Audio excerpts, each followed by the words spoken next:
പിതാവിനും പുത്രനും പരിശുദ്ധാത്മാവിനും സ്തുതി, ആദിയിലെ പോലെ ഇപ്പോഴും എപ്പോഴും എന്നേക്കും ആമീൻ. മാറാനാത്ത യൂട്യൂബ് ചാനലിലൂടെ ദൈവത്തിൻ്റെ മാറ്റമില്ലാത്ത വചനങ്ങളെ കേട്ടുകൊണ്ടിരിക്കുന്ന എല്ലാ പ്രിയപ്പെട്ടവർക്കും ഒത്തിരി സ്നേഹത്തോടെ ക്രിസ്തു യേശുവിൽ സ്നേഹവന്ദനം അറിയിക്കുന്നു. ഒപ്പം തന്നെ എല്ലാവരെയും ഒരിക്കൽ കൂടെ സ്വാഗതം ചെയ്യുന്നു. പ്രിയമുള്ളവരെ, സ്ലീവായ്ക്ക് ശേഷം വരുന്ന ഒന്നാമത്തെ ഞായറാഴ്ചയാണ് ഈ വരുന്ന ഞായറാഴ്ച. വിശുദ്ധ കുർബാനയ്ക്ക് ഒരുങ്ങി വരേണ്ടതിൻ്റെ ആവശ്യത്തിലേക്കുള്ള നമ്മുടെ ധ്യാനമാണ് ഇപ്പോൾ നമ്മൾ ഇവിടെ നടത്തുന്നത്. നമുക്ക് പ്രാർത്ഥനയോടെ ഇന്നത്തെ വിഷയത്തിലേക്ക് കടക്കാം. സ്ലീബ പെരുന്നാളിന് ശേഷം വരുന്ന ഒന്നാമത്തെ ഞായറാഴ്ച എൻ്റെ സന്ധ്യയുടെ വായനയായിട്ട് പിതാക്കന്മാർ ക്രമീകരിച്ചിരിക്കുന്ന വിശുദ്ധ ലൂക്കോസിൻ്റെ സുവിശേഷം 17-ാം അധ്യായത്തിൻ്റെ 20 മുതൽ 37 വരെ വാക്യങ്ങളും, പ്രഭാത വായനയിൽ വിശുദ്ധ മത്തായി 24-ൻ്റെ 36 മുതൽ 51 വരെ വാക്യങ്ങളുമാണ്. വിശുദ്ധ കുർബാനയ്ക്ക് മുമ്പുള്ള പഴയ നിയമ വായന ആദ്യ പുസ്തകം ഉൽപ്പത്തി 42-ൻ്റെ 1 മുതൽ 8 വരെ വാക്യങ്ങളും, ഹോശയ പ്രവചനം 5-ാം അധ്യായം 1 മുതൽ 5 വരെ വാക്യങ്ങളും, ദാനിയേൽ പ്രവചനം 4-ാം അധ്യായത്തിൻ്റെ 4 മുതൽ 9 വരെ വാക്യങ്ങളും, യെശയ്യാ പ്രവചനം 57-ാം അധ്യായത്തിൻ്റെ 19-20 വാക്യങ്ങളുമാണ്. വിശുദ്ധ കുർബാനയുടെ വായനകളായിട്ട് അപ്പോസ്തല പ്രവർത്തനം ലേഖനങ്ങളിൽ ഒന്നാമത്തെ വായന 3-ാം അധ്യായത്തിൻ്റെ 22-25 വാക്യങ്ങളായിട്ടാണ് ക്രമീകരിച്ചിരിക്കുന്നത്. പൗലോസ്ലീഹ എഴുതിയ ലേഖനം 1 കൊരിന്ത്യർ 2-ൻ്റെ 10 മുതൽ 13 വരെ വാക്യങ്ങളാണ്. എവൻഗേലിയോൻ വിശുദ്ധ മർക്കോസിൻ്റെ സുവിശേഷം 13-ാം അധ്യായം 30 മുതൽ 37 വരെ വാക്യങ്ങളാണ്. പ്രിയമുള്ളവരെ, നമുക്ക് ഒരു വാക്ക് പ്രാർത്ഥിച്ച് ആരംഭിക്കാം. നിത്യനും വാഴ്ത്തപ്പെട്ടവനുമായ ഞങ്ങൾ സ്വർഗീയ പിതാവേ, ഈ നല്ല സമയത്തിനായി നന്ദിയോടെ സ്തുതിക്കുന്നു, സ്തോത്രം ചെയ്യുന്നു, മഹത്വപ്പെടുത്തുന്നു. തിരുവചന വായനകളെക്കുറിച്ച് ഞങ്ങൾ ധ്യാനിക്കുമ്പോൾ ഞങ്ങൾക്ക് ആവശ്യമായ ജ്ഞാനവും അറിവും ലഭിക്കുവാൻ തക്കവണ്ണം പരിശുദ്ധാത്മാവ് ഞങ്ങളെ നയിക്കണമെന്ന് പ്രാർത്ഥിക്കുന്നു. ദൈവദത്തമായ പരിശുദ്ധാത്മാവെ ഞങ്ങളിൽ നിറഞ്ഞ് ഈ വചനമനുസരിച്ച് ജീവിക്കുവാൻ ഞങ്ങൾക്ക് കൃപ നൽകണമേ. നല്ലൊരു വിശുദ്ധ ആരാധനയിൽ പൂർണ്ണമായി സമർപ്പിച്ചുകൊണ്ട് പങ്കെടുക്കുവാൻ ഈ വചനധ്യാനം ഞങ്ങൾക്ക് സഹായകമായി തീരണമേ. വചനത്തിൻ്റെ ആഴത്തിലേക്ക് കടന്നു ചെന്ന് അനുതാപത്തിൻ്റെയും മാനസാന്തരത്തിൻ്റെയും അനുഭവം ഞങ്ങൾക്കുണ്ടാകുവാൻ തക്കവണ്ണം കൃപ ചൊരിയണമേ. എല്ലാ നന്മകളാലും എല്ലാ ഐശ്വര്യങ്ങളാലും നിറയ്ക്കണമേ. ഈ വചന കേൾവി മുഖാന്തരം ഞങ്ങൾക്ക് രോഗസൗഖ്യവും സമാധാനവും ശാന്തിയും ലഭിക്കാൻ തക്കവണ്ണം ഇടയാകണമേ എന്ന് പ്രാർത്ഥിക്കുന്നു. യേശുവിൻ്റെ പരിശുദ്ധ നാമത്തിൽ ചോദിക്കുന്നു, കൃപയുടെ കേട്ടുത്തരം തരുമാറാകണമേ. ആമേൻ. ദൈവത്താൽ അനുഗ്രഹിക്കപ്പെട്ടവരെ, വിശുദ്ധ ലൂക്കോസിൻ്റെ സുവിശേഷം 17-ാം അധ്യായം 20 മുതൽ 37 വരെ വാക്യങ്ങളും, വിശുദ്ധ മത്തായിയുടെ സുവിശേഷം 24-ാം അധ്യായം 36 മുതൽ 51 വരെ വാക്യങ്ങളും സന്ധ്യയിലും പ്രഭാതത്തിലുമായിട്ട് ക്രമീകരിച്ചിരിക്കുന്നു. ഏകദേശം അത് ഒരേ വചനങ്ങൾ തന്നെയാണ്, അല്ലെങ്കിൽ ഒരേ കാര്യങ്ങൾ തന്നെയാണ് അതിനകത്ത് പ്രതിപാദിച്ചിരിക്കുന്നത്. അതുപോലെയാണ് വിശുദ്ധ മർക്കോസിൻ്റെ സുവിശേഷം 13-ാം അധ്യായത്തിലും അത്തരം ഓർമ്മപ്പെടുത്തലുകളും അതേ കാര്യങ്ങൾ തന്നെയാണ് അതിനകത്തും വചന ശുശ്രൂഷ ക്രമീകരിച്ചിരിക്കുന്നത്, അല്ലെങ്കിൽ യേശു ക്രിസ്തു നമ്മളോട് സംസാരിക്കുന്നത്. അതുകൊണ്ട് നമുക്ക് ഓടിച്ച് ആ കാര്യങ്ങളെക്കുറിച്ചൊന്ന് ചിന്തിക്കാം.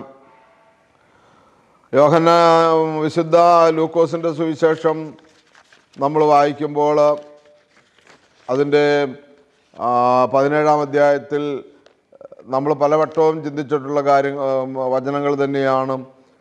ക്രിസ്തുവിൻ്റെ വരവിൻ്റെ അടയാളമാണ് ചോദിക്കുന്നത്. ക്രിസ്തു എപ്പോൾ എങ്ങനെയാണ് വരുന്നത്, മനുഷ്യപുത്രൻ്റെ ആഗമനം. അതിന് ആദ്യത്തെ ചോദ്യം തന്നെയാണ്, ദൈവരാജ്യം എപ്പോഴാണ് വരുന്നത് എന്ന് ഫരീസായർ ചോദിച്ചു എന്നാണ്. അതിനിവിടെ യേശു പറയുന്ന മറുപടിയാണ്, ദൈവരാജ്യം ഇവിടെ ഉണ്ട് എന്ന് പറയുകയാണ്. എന്ന് പറഞ്ഞാൽ ദൈവരാജ്യത്തിൻ്റെ പൂർണ്ണരൂപമായ യേശു ക്രിസ്തു നമ്മുടെ ഇടയിലുണ്ട്. അതാണ് ഒന്നാമത്തെ ചിന്ത. ദൈവരാജ്യം അവിടെ എന്ന് പറയുമ്പോൾ നിങ്ങൾ അങ്ങോട്ട് പോകണ്ട, ഇവിടെ എന്ന് പറയുമ്പോൾ ഇങ്ങോട്ട് പോകണ്ട. ദൈവരാജ്യം നിങ്ങളുടെ ഇടയിലുണ്ടെന്ന് പറഞ്ഞാൽ യേശു നമ്മുടെ കൂടെയുണ്ട്.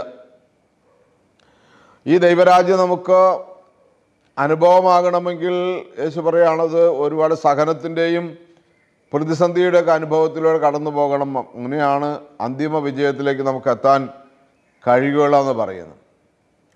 മറ്റൊന്ന്, ഈ ദൈവരാജ്യം നമുക്ക് അനുഭവിക്കണമെങ്കിൽ നമ്മൾ ജലപ്രളയത്തെക്കുറിച്ചും സോദോമിൻ്റെ നശീകരണത്തെക്കുറിച്ചും അതൊക്കെ നമ്മൾ ചിന്തിക്കണം. അതൊക്കെ വീണ്ടും ആവർത്തിക്കപ്പെടുമെന്ന് പറയുന്നുണ്ട്. അവിടെ ലോത്തിൻ്റെ ഭാര്യയ്ക്ക് സംഭവിച്ചത് ഓർക്കാൻ പറയുന്നുണ്ട്. പ്രിയമുള്ളവരെ, ലൗകിക മോഹങ്ങളിൽ നിന്നും സ്വത്തുക്കളിൽ നിന്നും ഒക്കെ നമ്മൾ മാറി നിൽക്കണമെന്നാണ് പറയുന്നത്. തിരിഞ്ഞു നോക്കാതെ അകന്നു നിൽക്കാനുള്ള കഴിവ് പരിശീലിക്കണം എന്ന് പറഞ്ഞാൽ ദൈവരാജ്യം നമ്മളുടെ ഇടയിൽ നമുക്ക് കണ്ടെത്തുവാനും അത് നമ്മളിലൂടെ അനുഭവിച്ചു പോകുവാനും നാം ഈ ലോകപരമായ കാര്യങ്ങൾ സ്വത്തിൽ നിന്നും ഒക്കെ. ലോത്തിൻ്റെ ഭാര്യയെ ഓർക്കണമെന്ന് പ്രത്യേകിച്ച് എടുത്തു പറയുമ്പോൾ പ്രിയമുള്ളവരെ, അതാണ് അവിടെ കാണിക്കുന്നത്. ലോത്തിൻ്റെ ഭാര്യ ഉപ്പുതൂണായിപ്പോയി. കാരണം അവൾ പുറകോട്ട് തിരിഞ്ഞു നോക്കി. എന്ന് പറഞ്ഞാൽ ദൈവവചനം അനുസരിക്കാൻ അവൾ ജീവിച്ചു വന്ന സാഹചര്യങ്ങൾ, ആ സ്വത്തുക്കൾ, അവളുടെ വീട് എല്ലാം അവൾക്ക് ഒന്നും കൂടി ഒന്ന് നോക്കാനുള്ള ആഗ്രഹത്തിൽ അതവൾക്ക് നഷ്ടമായി. എന്ന് പറഞ്ഞാൽ ദൈവവചനം അനുസരിക്കുന്നവർക്കാണല്ലോ ദൈവരാജ്യത്തിൻ്റെ അനുഭവം ഉണ്ടാകുന്നതിൽ ദൈവരാജ്യത്തിൽ പ്രവേശിക്കാൻ സാധിക്കുന്നതെന്ന് യോഹന്നാൻ്റെ സുവിശേഷം 3-ാം അധ്യായത്തിൻ്റെ 36-ാമത്തെ വാക്യം പറയുന്നുണ്ടല്ലോ. പുത്രൻ വിശ്വസിക്കുന്നവന് നിത്യജീവനുണ്ട്, പുത്രനെ അനുസരിക്കാത്തവൻ ജീവനെ കാണുകയില്ല, ദൈവകോപം അവൻ്റെ മേൽ നിലനിൽക്കുന്നു എന്നുള്ളത്. അതുകൊണ്ട് പ്രിയമുള്ളവരെ ഓർക്കുക, അതൊരു പ്രധാനപ്പെട്ട കാര്യമാണ്. ഈ ലോകമോഹങ്ങളിൽ നിന്ന് ഒഴിഞ്ഞു നിൽക്കണം. ഒരു ദൈവ പൈതൽ ഒരിക്കലും ഈ ലോകമോഹങ്ങളിൽ മുഴുകി നിൽക്കാൻ പാടില്ല. ഈ ലോകം നമുക്ക് ശാശ്വതമായൊരു സമാധാനം തരില്ല എന്നുകൊണ്ട് നമ്മുടെ ഇടയിലുള്ള ദൈവരാജ്യ അനുഭവം, പരസ്പര സ്നേഹം, ബഹുമാനം, ആദരവ് എന്ന് പറഞ്ഞാൽ പൗലോസ് അപ്പോസ്തലൻ പറയുന്നത് പോലെ ദൈവരാജ്യം എന്നാൽ ഭക്ഷണമോ പാനീയമോ അല്ല, പ്രത്യുത നീതിയും സമാധാനവും പരിശുദ്ധാത്മാവുള്ള സന്തോഷവും അത്ര. റോമർ 14-17. ഈ ഒരു തിരിച്ചറിവ് നമുക്ക് എപ്പോഴും ഉണ്ടാകുമ്പോൾ നമ്മൾ ദൈവരാജ്യത്തിൻ്റെ അനുഭവത്തിലാണ്. വീണ്ടും പ്രിയമുള്ളവരെ, നമ്മളത് മുന്നോട്ട് പോകുമ്പോൾ വിശുദ്ധ കുർബാനയ്ക്കുള്ള പഴയ നിയമ വായനകൾ നമ്മൾ എടുത്ത് വായിക്കുമ്പോൾ തീർച്ചയായിട്ടും അതിനകത്ത് വളരെ വ്യക്തമായി പറയുന്നത് ആദ്യ പുസ്തകത്തിൽ ഉൽപ്പത്തി പുസ്തകം 42-ാം അധ്യായത്തിൻ്റെ 1 മുതൽ 8 വരെ വാക്യങ്ങൾ നമ്മൾ വായിക്കുമ്പോൾ വലിയൊരു എന്താ പറയുന്നത് തിരിച്ചറിവ് നമുക്കവിടെ ലഭിക്കുകയാണ്. ഈജിപ്തിൽ ധാന്യമുണ്ടെന്നറിഞ്ഞപ്പോൾ യാക്കോബ് മക്കളോട് പറഞ്ഞു, നിങ്ങളെന്താണ് പരസ്പരം നോക്കി നിൽക്കുന്നത്? അവൻ തുടർന്ന്, ഈജിപ്തിൽ ധാന്യമുണ്ടെന്ന് ഞാൻ കേട്ടു, നാം മരിക്കാതെ ജീവൻ നിലനിർത്താൻ വേണ്ടി അവിടെ പോയി നമുക്ക് വേണ്ട ധാന്യം വാങ്ങിക്കൊണ്ടുവരും. പ്രിയമുള്ളവരെ, ഈജിപ്തിൻ്റെ ഭണ്ഡാരത്തിൻ്റെ അധിപതി, ഈ ധാന്യപ്പുരയുടെ അധിപതി യാക്കോബിൻ്റെ മക്കളിലൊരാളായ ഇവർ വിറ്റ് കളഞ്ഞ യൗസേപ്പാണ്. ഇവരാദ്യം പൊട്ടക്കിണറ്റിലിട്ടു, അവിടുന്ന് പിന്നെ പൊക്കി മിദ്യാനിലെ കച്ചവടക്കാർക്കൊക്കെ വിറ്റ് കളഞ്ഞു. എന്നിട്ട് മൃഗത്തിൻ്റെ ചോരയിൽ യൗസേപ്പിൻ്റെ അങ്കി മുക്കി അപ്പനോട് ചെന്ന് പറഞ്ഞു മകൻ മരിച്ചുപോയി എന്ന് പറയുകയും അങ്ങനെ വലിയ ദുഃഖത്തിൽ അപ്പൻ ആവുകയും ചെയ്ത സംഗതികളൊക്കെ നമുക്ക് ഉൽപ്പത്തി പുസ്തകത്തിൽ വളരെ വ്യക്തമായിട്ട് അറിയാൻ കഴിയും. എന്നാൽ അതിൻ്റെ ഒരു ലാസ്റ്റ് അനുഭവത്തിലേക്കാണ് അവരെത്തിച്ചേരുന്നത്. 10 മക്കളാണ് ഇപ്പോൾ യാക്കോബിൻ്റെ 10 മക്കളാണ് ശരിക്കും യൗസേപ്പിനെ കാണാൻ ചെല്ലുന്നത്. യൗസേപ്പാണെന്ന് അറിഞ്ഞല്ല, ധാന്യം വാങ്ങാൻ പോവുകയാണ് പട്ടിണി മാറ്റാൻ വേണ്ടി. അവിടെ യൗസേപ്പ് ധാന്യം കൊടുക്കുന്നുണ്ട്. കാരണം ഈജിപ്തിലെ ഭണ്ഡാരപ്പുരയുടെ കാവൽക്കാരനാണ്, വലിയ വിശ്വാസിയും ദൈവിക ദർശനങ്ങളുള്ള ഒരു വ്യക്തിയാണ്. എവിടെ എത്തി യൗസേപ്പിനെ കുറിച്ച് നമ്മൾ ചിന്തിക്കുമ്പോൾ പ്രിയമുള്ളവരെ, നമ്മൾ ഇതിനു മുമ്പ് ധ്യാനിച്ചിട്ടുള്ളതാണ്. എവിടെ എത്തിയെന്ന് പരിശോധിക്കണം. ആരൊക്കെ ഉപേക്ഷിച്ചാലും ആരൊക്കെ അവഗണിച്ചാലും നമ്മൾ എത്തേണ്ടടുത്ത് ദൈവം എത്തിക്കുമെന്നുള്ളത് ഒരു യാഥാർത്ഥ്യമാണ് ആ ഭാഗത്ത് നമ്മൾ വായിക്കുമ്പോൾ. എന്നാൽ 10 മക്കൾ ഒരുമിച്ച് പോകുന്നു. അപ്പന് ഈ 10 മക്കളെയും വിശ്വാസമില്ല. ബെന്യാമിനെ കൂടുതൽ കൂട്ടത്തിൽ കൊണ്ടുപോകുന്നില്ല. കാരണം അവൻ നഷ്ടമാകാൻ അപ്പൻ ആഗ്രഹിക്കുന്നില്ല. അപ്പൻ്റെ അടുത്തൊക്കെ നിർത്തിയിരിക്കുകയാണ്. അതുകൊണ്ട് ജോസഫിൻ്റെ അടുത്ത് വരുമ്പോൾ ജോസഫിന് അവരോട് എന്താ പറയുന്ന സംശയമൊക്കെ ജനിക്കുന്നുണ്ട്. നമുക്കറിയാം, അവിടെ അപരിചിതരോടെന്ന പോലെ പരുഷമായി പെരുമാറി എന്നൊക്കെ നമ്മൾ വായിക്കുന്നത്. കനാൻ ദേശത്ത് നിന്ന് ധാന്യം വാങ്ങാൻ വന്നവരാണ് ഞങ്ങളെന്ന് യൗസേപ്പിനെ ഇവരെ മനസ്സിലാകുന്നുണ്ട്, സഹോദരങ്ങൾക്ക് മനസ്സിലാകുന്നില്ല. അതിലൂടെ നമ്മൾ തിരിച്ചറിയേണ്ട ഒരു കാര്യം എന്താണെന്ന് വെച്ചാൽ, നമ്മൾ ആരെങ്കിലുമൊക്കെ ഉപദ്രവിച്ചാൽ നമ്മളതൊക്കെ മറന്ന ഭാവത്തിൽ നടക്കും. വേദന കിട്ടിയവരെ, വേദന തട്ടിയവരൊന്നും അങ്ങനെ മറക്കുന്ന അതല്ല, അത് തിരിച്ചറിഞ്ഞോളണം. അപ്പോൾ നമ്മൾ ഒരു യൗസേപ്പാകാൻ പ്രാർത്ഥിക്കുക ദൈവത്തോട്. ദൈവമേ, എന്നെ ഉപദ്രവിച്ചവരോടും എന്നെ അവഗണിച്ചവരോടും എന്നെ ഇല്ലായ്മ ചെയ്യാൻ ശ്രമിച്ചവരോടൊക്കെ പൊറുക്കുവാനും ക്ഷമിക്കുവാനുള്ള കൃപ തരണമേ എന്ന് ധ്യാനിച്ചുകൊണ്ട് വേണം ഓരോ വിശുദ്ധ കുർബാനയിലും സംബന്ധിക്കുവാനെന്നുള്ള ഭാഗമാണ് അവിടെ നമുക്ക് മനസ്സിലാക്കി തരുന്നത്. രണ്ടാമത്തെ വായന ഹോശേയ പ്രവചനം 5-ാം അധ്യായത്തിൻ്റെ 1 മുതൽ 5 വരെയുള്ള വാക്യങ്ങളാണ്. അവിടെ ഇസ്രായേൽ മാരകമായ പാപം ചെയ്യുന്നു എന്നാണ് അവിടെ വെളിപ്പെടുത്തുന്നത്.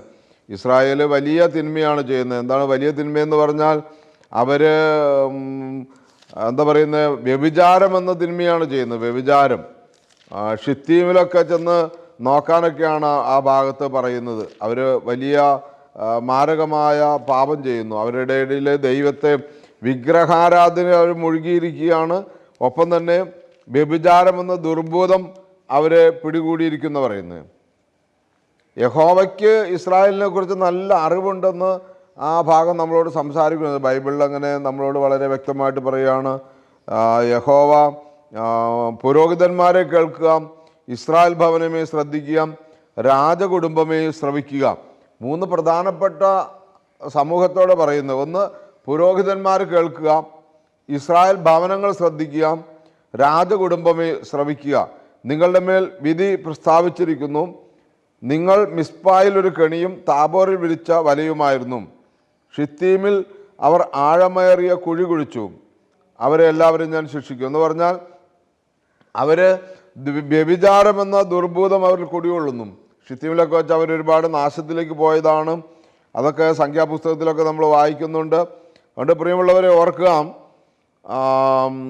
പാപം അവരുടെ പരസംഗം തുടച്ചു മാറ്റുവാൻ സാധിക്കാത്ത വിധം അവരുടെ പാപം തഴക്കം വർദ്ധിച്ചിരിക്കുന്നു എന്നാണ് ദൈവം പറയുന്നത്. ഇപ്പോൾ അത് അവരുടെ വിചാരത്തിലും വികാരത്തിലും ആഗ്രഹത്തിലും സ്ഥാനം പിടിച്ചിരിക്കുകയാണ്. ഒരിക്കലും അവർക്ക് മാറണമെന്ന ആഗ്രഹമില്ലാത്ത രീതിയിൽ ലൗകികമായിട്ടുള്ള അല്ലെങ്കിൽ ജഡമോഹങ്ങൾ അവരെ പിടികൂടിയിരിക്കുന്നു ദൈവം പറയുകയാണ്. മാനസാന്തരമാണ് ശരിക്കും അവർക്ക് ആവശ്യമായിരിക്കുന്നതെങ്കിലും അവർ ദൈവത്തെ അറിയാൻ കൂട്ടാക്കുന്നില്ല. യഹോവ അവരെ അറിയുന്നെങ്കിലും അവർ യഹോവയെ അറിയില്ലെന്നുള്ളതാണ് അവരുടെ ദുഷ്ടതയ്ക്ക് കാരണം. പ്രിയമുള്ളവരെ, നമ്മുടെയും ദുഷ്ടതയ്ക്ക് കാരണം അതാണ്. നമ്മളെ ദൈവം അറിയുന്നു, കൃത്യമായി അറിയുന്നു. പക്ഷെ നമുക്ക് സത്യത്തിൽ ദൈവത്തെ അറിയുന്നില്ല. ദൈവത്തെ അറിയാൻ നമ്മൾ മെനക്കെടണില്ല. അതുകൊണ്ട് നമ്മൾ തീർച്ചയായിട്ടും നമ്മൾ ദൈവത്തെ അറിയാൻ വേണ്ടി എന്താ പറയുന്നത്, സമയം കണ്ടെത്തണം, മെനക്കെടണം. നമ്മൾക്ക് ഒരായുസല്ലേ ഉള്ളൂ. ഈ ഒരായുസിൽ നമുക്ക് ദൈവത്തെ കണ്ടെത്താൻ കഴിഞ്ഞില്ലെങ്കിൽ അത് വളരെ ബുദ്ധിമുട്ടാണ്. അതിൻ്റെ ഒരു തുടക്ക ധ്യാനം എന്ന നിലയ്ക്കാണ് ദാനിയേലിൻ്റെ പുസ്തകം 4-ാം അധ്യായം നമ്മളെ പഠിപ്പിക്കുന്നത്. ദാനിയേലിൻ്റെ പുസ്തകം 4-ാം അധ്യായത്തിൻ്റെ 4 മുതൽ 9 വരെ വാക്യങ്ങളാണ് 3-ാമത്തെ വായനയായിട്ട് അവിടെ പ്രതിപാദിച്ചിരിക്കുന്നത്. 4-ാം അധ്യായം എങ്ങനെയാ പറയുന്നത്? നെബൂഖദ്നേസറായ ഞാൻ എൻ്റെ കൊട്ടാരത്തിൽ സ്വൈര്യമായി ഐശ്വര്യത്തോടെ വസിക്കുകയായിരുന്നു. കണ്ടോ, നെബൂഖദ്നേസറായിരുന്ന ഞാൻ എന്ന് പറഞ്ഞാൽ അദ്ദേഹം ഭൂമുഖത്തുള്ള സകല ജനതകൾക്കും ജനപദങ്ങളുടെയും രാജാവെന്നാണ് അദ്ദേഹം അറിയപ്പെടുന്നത്.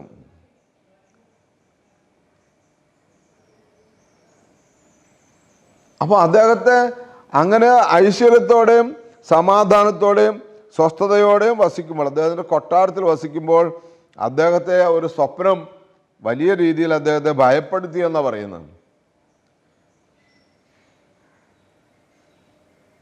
അതുകൊണ്ട് പ്രിയമുള്ളത്, നമ്മൾ എത്ര സ്വസ്ഥമാണെന്ന് പറഞ്ഞാലും അധികാരം കൊണ്ടും സമ്പത്ത് കൊണ്ടും എത്ര ഐശ്വര്യവാനായാലും സത്യദൈവത്തെ കൂട്ടുപിടിക്കാതെ മുന്നോട്ട് പോകുക സാധ്യമല്ല.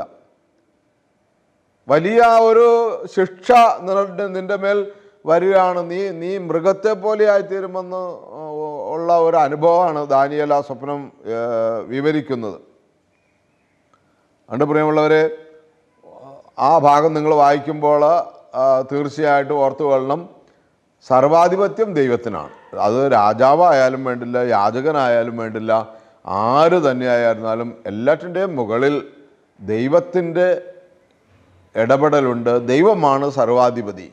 സർവാധികാരങ്ങൾക്ക് കീഴെയാണ് നമ്മളെന്നുള്ള വിചാരത്തോടുകൂടെ യാചകനായാലും ധനവാനായാലും ഒരേപോലെ കണ്ട് മുന്നോട്ട് പോയിക്കൊള്ളണം.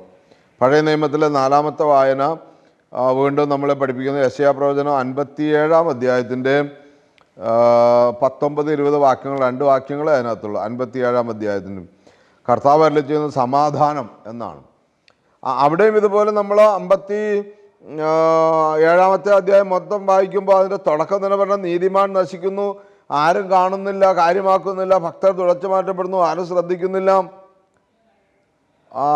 അങ്ങനെയൊക്കെയുള്ള ദുഷ്ടത നിറഞ്ഞൊരു ലോകത്ത് നീതി ജീവിക്കാനായിട്ട്, നീതിമാനെ ജീവിക്കാൻ അനുവദിക്കാത്ത ഒരു തരത്തിലുള്ള ദുഷ്ടതയും അഹംഭാവവും നിറഞ്ഞു നിൽക്കുന്നിടത്ത് ഇവിടെ ദൈവം പ്രവാചകനിലൂടെ പറയുകയാണ്, ഞാൻ നിങ്ങളെ ഇതിൻ്റെ പേരിൽ ശിക്ഷിക്കുകയല്ല, മറിച്ച് ഞാൻ നിങ്ങളെ രക്ഷിക്കുകയാണ്, ഞാൻ നിങ്ങൾക്ക് സമാധാനം തരികയാണ്. ദൂരസ്ഥർക്കും സമീപസ്ഥർക്കും, ദൈവത്തോട് അടുത്ത് നിൽക്കുന്നവർക്കും അകന്നു നിൽക്കുന്നവർക്കും, ദൂരസ്ഥർക്കും സമീപസ്ഥർക്കും സമാധാനം. എന്നിട്ട് പറഞ്ഞു, ഞാൻ അവനെ സുഖപ്പെടുത്തും, ഞാൻ അവനെ സുഖപ്പെടുത്തും. ദൈവം ഇതെല്ലാം, ഈ തിന്മകളെല്ലാം കണ്ടിട്ടും ദൈവം ശിക്ഷിക്കുന്നില്ല, മറിച്ച് സുഖപ്പെടുത്തുന്ന അനുഭവമാണ്. സുഖപ്പെടുത്തുന്ന കർത്താവിനെയാണ് നാം കാണുന്നത്. അപ്പോൾ എല്ലാ തരത്തിലുള്ള അനുഭവങ്ങളിൽ നിന്നും തിന്മയിൽ നിന്നും നമ്മൾ പൂർണ്ണമായി മോചനം പ്രാപിച്ച് വലിയ സമാധാനത്തിലേക്കും ശാന്തിയിലേക്കും നമ്മൾ പ്രവേശിക്കേണ്ടതിൻ്റെ ആവശ്യത്തെക്കുറിച്ച് പറയുകയാണ്. അതുകൊണ്ട് മാനസാന്തരം അനുദിനം നടക്കേണ്ട ഒരു പ്രക്രിയയാണെന്നുള്ള തിരിച്ചറിവോടുകൂടി നമ്മൾ നമ്മുടെ ജീവിതത്തെ ക്രമീകരിക്കണം. മാനസാന്തരം വല്ലപ്പോഴും ഉണ്ടാകേണ്ടതോ അല്ലെങ്കിൽ വേണ്ട എന്നുള്ള അനുഭവത്തിലോ അല്ല. മാനസാന്തരം ഏറ്റവും അത്യാവശ്യവും ഒഴിച്ചുകൂടാൻ പറ്റാത്തതുമാണ്. അതുകൊണ്ട് അപ്പോസ്തല പ്രവർത്തനം 17:30 നമ്മളങ്ങനെ വായിക്കുന്നുണ്ടല്ലോ, അജ്ഞതയുടെ കാലഘട്ടങ്ങൾ ദൈവം കണക്കിലെടുക്കുന്നില്ല, എന്നാൽ ഇപ്പോൾ എല്ലാവരും മാനസാന്തരപ്പെടണമെന്ന്, പശ്ചാത്തപിക്കണമെന്ന് ദൈവം ആഗ്രഹിക്കുന്നു എന്നാണ്. അതുകൊണ്ട് നമുക്ക് വീണ്ടും മുന്നോട്ട് പോകാം. വിശുദ്ധ കുർബാനയ്ക്ക് മുമ്പ് കുർബാനയ്ക്കുള്ളിലെ ലേഖനങ്ങൾ അപ്പോസ്തല പ്രവൃത്തി നമുക്ക് വായിക്കാം. 3-ാം അധ്യായത്തിൻ്റെ 22-25 വരെയുള്ള വാക്യങ്ങൾ യേശുക്രിസ്തുവിനെ കുറിച്ചുള്ള പ്രവചനമാണ്. അത് മോശെ പ്രകാരം പറഞ്ഞു, ദൈവമായ കർത്താവ് നിങ്ങൾക്കായി നിങ്ങളുടെ സഹോദരന്മാരുടെ ഇടയിൽ നിന്ന് എന്നെപ്പോലെ ഒരു പ്രവാചകനെ ഉയർത്തും. അവൻ നിങ്ങളോട് പറയുന്നതെല്ലാം നിങ്ങൾ കേൾക്കണം. ആ പ്രവാചകൻ്റെ വാക്ക് കേൾക്കാത്തവരെല്ലാം ജനത്തിൻ്റെ ഇടയിൽ നിന്ന് പൂർണ്ണമായി വിച്ഛേദിക്കപ്പെടും. സാമുവേലും തുടർന്നു വന്ന പ്രവാചകന്മാരെല്ലാവരും ഈ ദിവസങ്ങളെപ്പറ്റി പ്രഖ്യാപിച്ചിട്ടുണ്ട്. നിങ്ങൾ പ്രവാചകന്മാരുടെയും നമ്മുടെ പിതാക്കന്മാരോട് ദൈവം ചെയ്ത ഉടമ്പടിയുടെയും സന്തതികളാണ്. അവിടുന്ന് അബ്രാഹത്തോട് അരുളി ചെയ്തു, ഭൂമിയിലെ എല്ലാ കുടുംബങ്ങളും നിൻ്റെ സന്തതി വഴി അനുഗ്രഹീതമാകും. ദൈവം തൻ്റെ ദാസനെ ഉയർപ്പിച്ച് ആദ്യം നിങ്ങളുടെ അടുക്കലേക്കാണ് നിയോഗിച്ചയച്ചത്. പ്രിയമുള്ളവരെ, ഇവിടെ വായിച്ച ഭാഗങ്ങൾ അന്ന് അപ്പോസ്തലന്മാർ സത്യത്തിൽ മുടന്തിനെ സൗഖ്യപ്പെടുത്തി ദേവാലയത്തിൽ ദൈവത്തെ ആരാധിക്കുമ്പോൾ അപ്പോസ്തലന്മാർ ചോദ്യം ചെയ്യപ്പെടുകയാണ്. യേശുവിൻ്റെ ശിഷ്യന്മാർ ചോദ്യം ചെയ്യപ്പെടുകയും അവർ ഉപദ്രവിക്കുകയും ചെയ്യാണ്. അപ്പോൾ ഈ ചോദ്യം ചെയ്യപ്പെടുന്നതിൻ്റെ ഇടയിൽ പത്രോസ് കൊടുക്കുന്ന മറുപടിയാണ്. നിയമാവർത്തന പുസ്തകം 18-ാം അധ്യായത്തിൻ്റെ 15-16 വാക്യങ്ങൾ എടുത്തുകൊണ്ട് പത്രോസ് മറുപടി പറയുകയാണ്. മോശ പറഞ്ഞു, എന്നെപ്പോലൊരു പ്രവാചകനെ നിങ്ങളുടെ ഇടയിൽ ദൈവം ഉയർത്തുമെന്ന്, ഭൂമിയിലെ എല്ലാ കുടുംബങ്ങളും നിന്റെ സന്തതി വഴി അനുഗ്രഹീതമാകും എന്ന് അബ്രാഹത്തോട് പറഞ്ഞിരിക്കുന്ന വാഗ്ദാനം ഇവിടെ നിറവേറ്റപ്പെടുകയാണെന്ന് പറയുകയാണ്. അതുകൊണ്ട് പ്രിയമുള്ളവരെ, നമ്മൾ ക്രിസ്തുവിനെ നമ്മുടെ രക്ഷകരെന്ന് ആദരമായി സ്വീകരിക്കുന്നത് ദൈവത്തിൻ്റെ വാഗ്ദാനപ്രകാരമുള്ള കൽപ്പന അനുസരണമാണ്. മോശയേക്കാൾ വലിയവൻ യേശുക്രിസ്തു എന്ന് മോശ തന്നെ സാക്ഷ്യപ്പെടുത്തുകയാണ്. നിങ്ങളെ ഈജിപ്തിൻ്റെ അടിമത്തത്തിൽ നിന്ന് രക്ഷിച്ചതുപോലെ പാപത്തിൻ്റെ അടിമത്തത്തിൽ നിങ്ങളെ രക്ഷിക്കാൻ ഒരാൾ ദൈവം അയക്കും. ആൾ യേശുക്രിസ്തുവാണെന്ന് അപ്പോസ്തലന്മാർ പറയുകയാണ്. അതുകൊണ്ട് നമുക്ക് ആ ഭാഗം കൃത്യമായി ധ്യാനിച്ചുകൊണ്ട്, യേശുക്രിസ്തുവിനെ നമ്മൾ ചുമ്മാ ഒരു മതനേതാവായിട്ടല്ല കാണുന്നത്. യേശുക്രിസ്തുവിനെ നമ്മൾ ദൈവത്തിൻ്റെ പുത്രനായി, നമ്മളുടെ പാപങ്ങൾ നമ്മളെ പൂർണ്ണമായി മോചിപ്പിക്കാൻ കഴിയുന്ന ദൈവപുത്രനായിട്ടാണ് നമ്മൾ കാണുന്നത്. അതുകൊണ്ട് ദൈവത്തിൻ്റെ ആ സ്നേഹത്തെക്കുറിച്ചും ദൈവത്തിൻ്റെ നമ്മളോടുള്ള കരുതലിനെ കുറിച്ച് നമ്മൾ ധ്യാനിക്കേണ്ട വിഷയമാണ്. എന്നെപ്പോലെ ഒരു പ്രവാചകനെ നിങ്ങൾക്ക് ദൈവം ഉയർത്തുമെന്നുള്ളത്. പ്രിയമുള്ളവരെ, വീണ്ടും നമ്മൾ വായിച്ചു വരുന്നത് 2-ാമത്തെ ലേഖനമാണ്. 1 കൊരിന്ത്യർ 2-ാം അധ്യായത്തിൻ്റെയും 10-13 വാക്യങ്ങളാണ് അതിനകത്ത് നമ്മൾ വായിക്കുന്നത്. അതിനകത്ത് ഇങ്ങനെ, എന്നാൽ നമുക്ക് ദൈവം അതെല്ലാം ആത്മാവ് മുഖേന വെളിപ്പെടുത്തി തന്നിരിക്കുന്നു. എന്തെന്നാൽ ആത്മാവ് എല്ലാ കാര്യങ്ങളും ദൈവത്തിൻ്റെ നിഗൂഢ രഹസ്യങ്ങൾ പോലും അന്വേഷിച്ച് കണ്ടെത്തുന്നു. തുടർന്നുള്ളൊരു ധ്യാനമാണ്. എല്ലാ കാര്യങ്ങളും ദൈവത്തിൻ്റെ ആത്മാവ് നമുക്ക് വെളിപ്പെടുത്തി തന്നിരിക്കുന്നു. മാത്രമല്ല നിഗൂഢ രഹസ്യങ്ങൾ പോലും അന്വേഷിച്ച് കണ്ടെത്തുന്നു. ഈ പരിശുദ്ധാത്മാവ് നമുക്ക് ദൈവത്തിൻ്റെ മാത്രം രഹസ്യത്തിലിരിക്കുന്ന കാര്യങ്ങൾ പോലും തൻ്റെ ഭക്തന്മാർക്ക് ഈ പരിശുദ്ധാത്മാവ് വെളിപ്പെടുത്തി കൊടുക്കുന്നു എന്നുള്ളതാണ്. മനുഷ്യൻ്റെ അന്തർഗതങ്ങൾ അവൻ്റെ ആത്മാവല്ലാതെ മറ്റാരാണ് അറിയുക? അതുപോലെ തന്നെ ദൈവത്തിൻ്റെ ചിന്തകൾ ഗ്രഹിക്കുക ദൈവാത്മാവിനല്ലാതെ മറ്റാർക്കും സാധ്യമല്ല.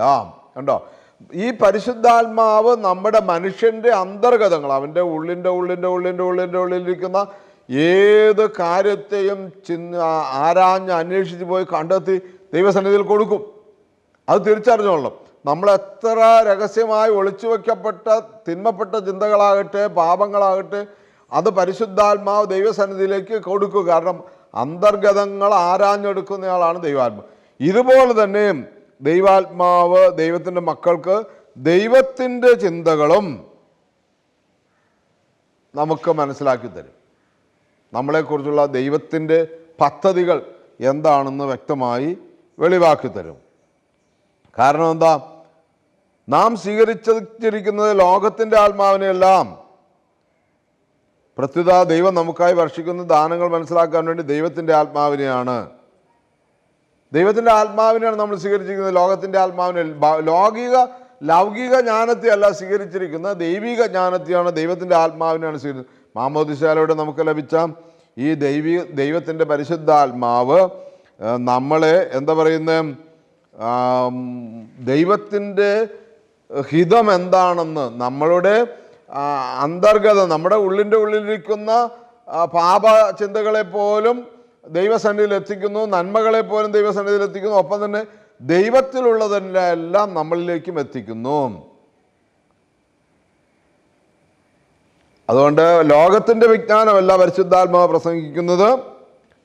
പരിശുദ്ധാത്മാവ് നമ്മളെ പഠിപ്പിച്ചതനുസരിച്ച് ആത്മാവിൻ്റെ ദാനങ്ങൾ പ്രാപിച്ചവർക്ക് വേണ്ടി ആത്മീയ സത്യങ്ങൾ വ്യാഖ്യാനിക്കുകയാണ് ചെയ്യുന്നത്. അപ്പോൾ ആത്മീയ സത്യങ്ങൾ വ്യാഖ്യാനിക്കാൻ ആത്മാവിൻ്റെ ദാനങ്ങൾ പ്രാപിച്ചവർക്കേ പറ്റുള്ളൂ.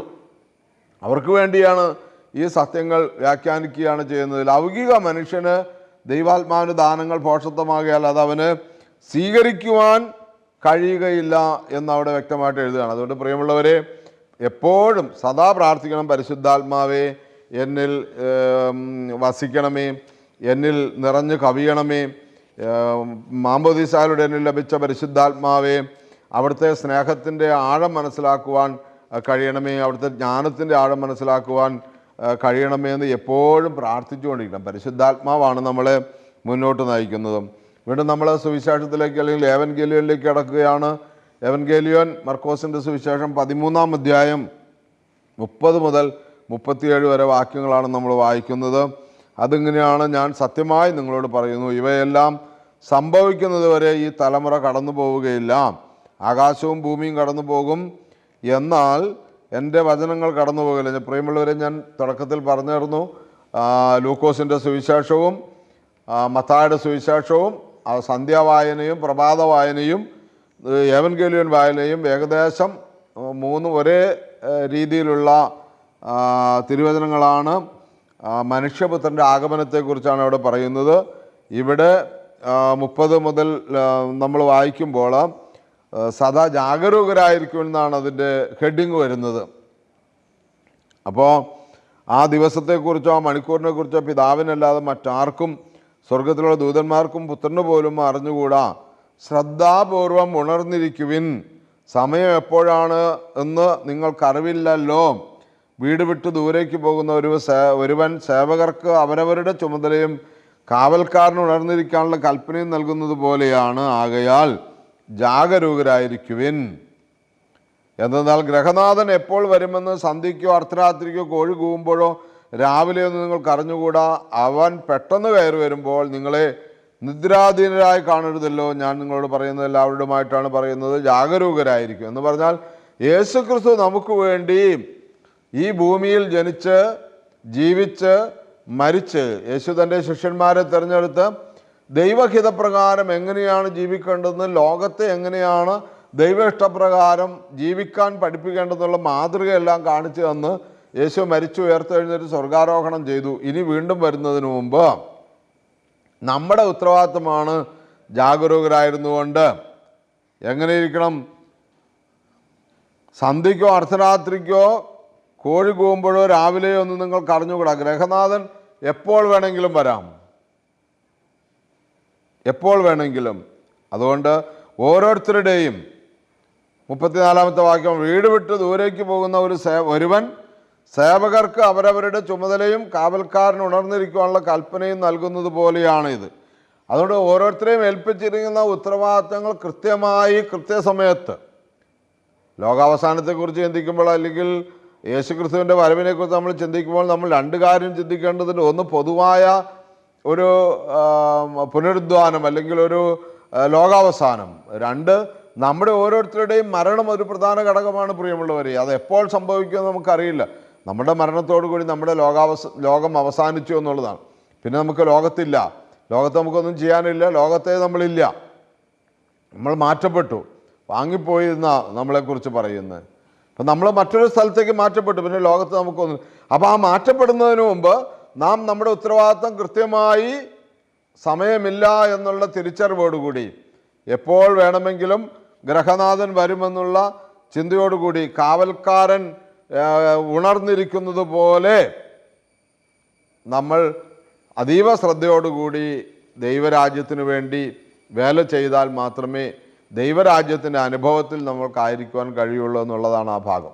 അപ്പോൾ ഇന്നത്തെ വായനകൾ, ഇത്രയും വായനകൾ ആരംഭിക്കുന്നത് ദൈവരാജ്യം എപ്പോൾ വരുമെന്നുള്ള ചോദ്യത്തിൽ നിന്നാണ് എങ്കിൽ, ദൈവരാജ്യം ഒരാൾക്ക് അനുഭവമാകണമെങ്കിൽ സുവിശേഷകൻ മർക്കോസിൻ്റെ സുവിശേഷത്തിൽ പറയുന്നു, അത് നീ ഉണർന്നിരുന്ന് നിൻ്റെ ഇടയിലുള്ള ദൈവരാജ്യത്തെ നിൻ്റെ പ്രാർത്ഥനയുടെയും നിൻ്റെ ഭക്തിയുടെയും നിൻ്റെ കർമ്മമണ്ഡലങ്ങളിലും നിനക്ക് കാണാൻ കഴിയുന്ന ഒരു ദർശനമാണ്, നിനക്ക് കാണാൻ കഴിയുന്ന ഒരു സാധ്യതയാണ്, നിനക്ക് കാണാൻ കഴിയുന്ന ഒരു പൂർണ്ണതയാണ് എന്ന് യേശു പറഞ്ഞ് അവസാനിപ്പിക്കുകയാണ്. അതിന് നിനക്ക് ഒന്നാമത്തെ കാര്യം, നീ ഒരുപാട് സഹനങ്ങൾ അതിന് അനുഭവിക്കേണ്ടതായിട്ട് വരും, ഒരുപാട് സങ്കടങ്ങളിലൂടെ നീ കടന്നു പോകേണ്ട വരും, നീ നിൻ്റെ ഈ ശരീരത്തെയും ഈ ലോകസുഖങ്ങളെയെല്ലാം ത്യജിക്കേണ്ടതായിട്ട് വരുമെന്ന് യേശു പറഞ്ഞു വയ്ക്കുകയാണ്.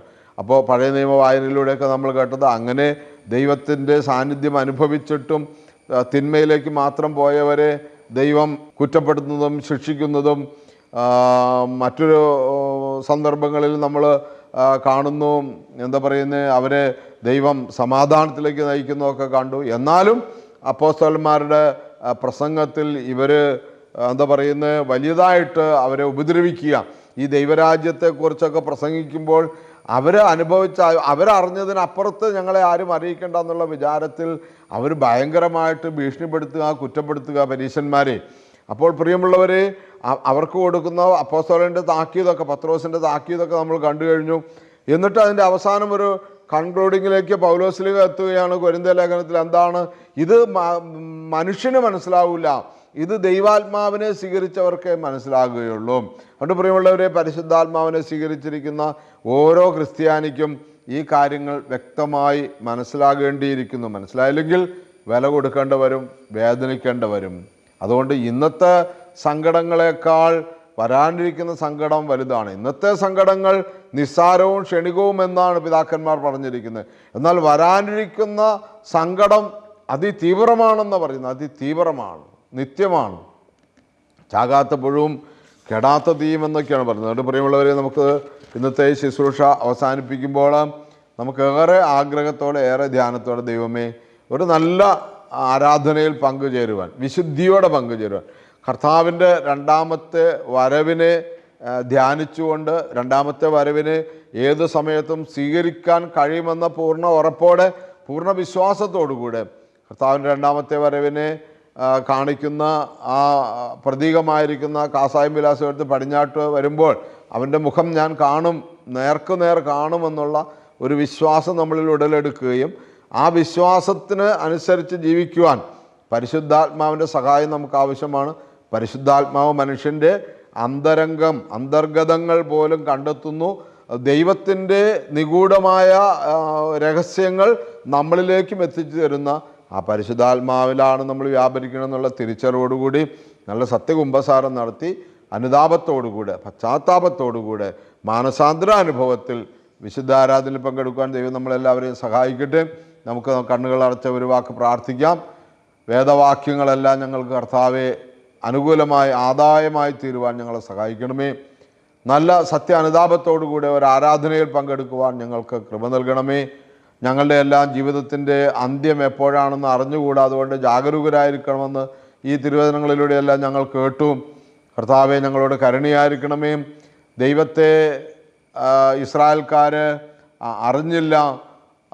ദൈവം അവരെ അറിഞ്ഞുവെങ്കിലും അവരതിനെ കൂട്ടാക്കിയില്ല.